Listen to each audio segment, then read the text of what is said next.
వారికి అందరికి కూడా ఒక మాటలో చెప్పాలంటే కొన్ని మంచి పనులు కూడా చేశారు. దానికి ఒకసారి మిమ్మల్ని అభినందించాలి.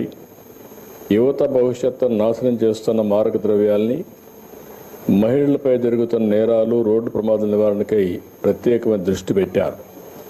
762 కిలోల గంజాయిని స్వాధీనం చేసుకుని స్మగ్లర్స్ యొక్క సప్లై చైన్ అరికట్టారు.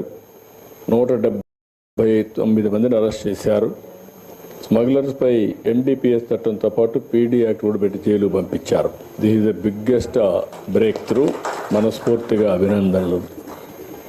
గంజాయి విక్రేతల్ని రవాణా చేసేవారిపైన కూడా 296 మంది పైన ఏదైతే సస్పెక్ట్ షీట్ తెరిచి వారిపై నిఘా కూడా పెట్టారు.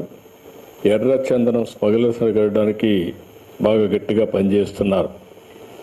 జిల్లా వ్యాప్తంగా గ్రామాల్లో 786 డ్రగ్స్ అబ్యూస్ ప్రివెన్షన్ కమిటీ ఏర్పాటు చేసి మోడల్ కూడా అవేర్నెస్ తీసుకొస్తున్నారు. దీన్ని కూడా మనస్ఫూర్తిగా మన ఇటీవల ఒక మంచి కార్యక్రమం తీసుకున్నారు. No helmet no petrol. బాగా పాజిటివ్ మంచి ఇంపాక్ట్ వస్తుంది. నేను ఒకటే మీ అందరినీ కూడా చాలా సమస్యలు చూశాను. ఒకప్పుడు కేవలం సమస్య, ఏ సమస్య అయినా అది సమాజం ఆమోదించినటువంటి కార్యక్రమం ఎవరేం చేసినా, యాంటీ సోషల్ చేసినా అది సస్టైన్ జరుగుతున్నది.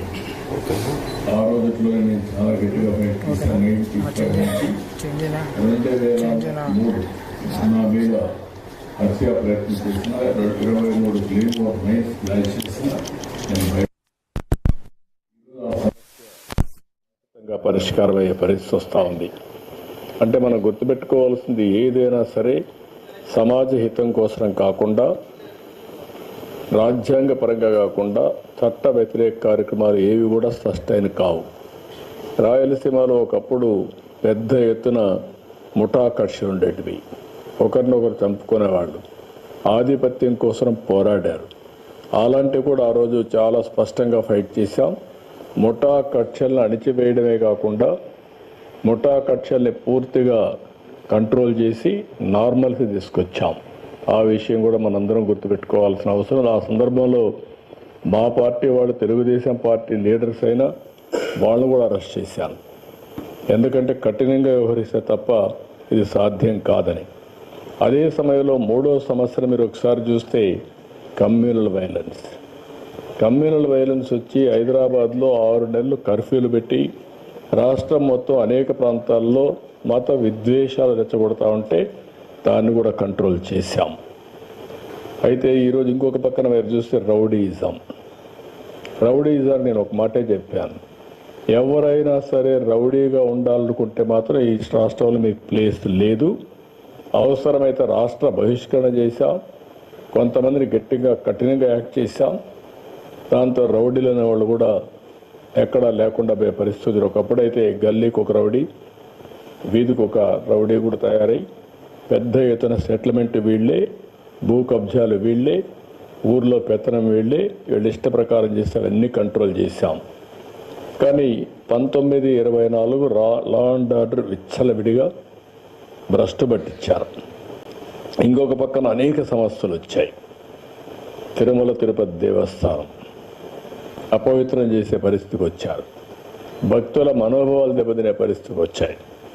ఇంకొక పక్క ఒకప్పుడు తిరుపతిలో నేను చూశాను. నేను ఒకప్పుడే తిరుపతిలో కూడా లా అండ్ ఆర్డర్ లేకపోతే పోరాడాం. చిత్తూరు జిల్లాలో లా అండ్ ఆర్డర్ లేకపోతే గట్టిగా ఫైట్ చేసి మళ్ళా లా అండ్ ఆర్డర్ రెస్టోర్ చేసే పరిస్థితికి వచ్చాం. ఎప్పుడు కూడా నేను అధికారంలో ఉన్నా, అపోజిషన్లో ఉన్నా లా అండ్ ఆర్డర్ చేతికి తీసుకోవడం కానీ యాంటీ సోషల్ ఎలిమెంట్స్ని ప్రోత్సహించడం ఎప్పుడూ జరగలేదు. నేను ఎప్పుడో ఒక మాట చెప్పేవాడిని, ఎవడైనా సరే హత్యలు చేసేవాళ్ళు తప్పకుండా వీళ్ళు కూడా పోస్ట్ మార్టం తప్ప వేరే ఉండదు. ఆ విషయం వీళ్ళు గుర్తుపెట్టుకోవాలని.